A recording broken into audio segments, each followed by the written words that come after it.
সম্মানিত ভিউয়ার্স, আসসালামু আলাইকুম। আমি ডাক্তার নাহিদ ফকির।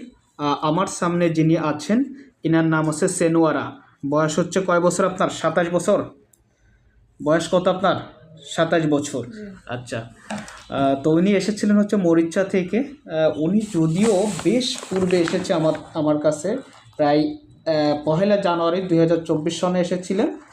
সব মিলিয়ে 7-7-14 দিনের ওষুধ নিয়ে গিয়েছিলেন আমার থেকে, এবং আজ এসেছেন প্রায় 1 মাস পরে। তো রোগীটা মূলত যে রোগে উনি ভুগতেছিলেন, আমরা যেটাকে বলে থাকি হচ্ছে হেমাপটিসিস, যা মূলত ফুসফুস থেকে রক্ত যাওয়া, বা অনেক সময় দেখা যাচ্ছে যে ফুসফুসে ক্যান্সার বা ফুসফুসে ইনফেকশন বা পালমেনারি ডিজিজ বা ফুসফুস যক্ষা, এই জাতীয় বিভিন্ন সমস্যা দেখা দিলে তখন দেখা যাচ্ছে যে রোগীর মুখ থেকে রক্ত আসে, বা অনেক সময় শ্বাসনালী থেকেও রক্ত আসতে পারে।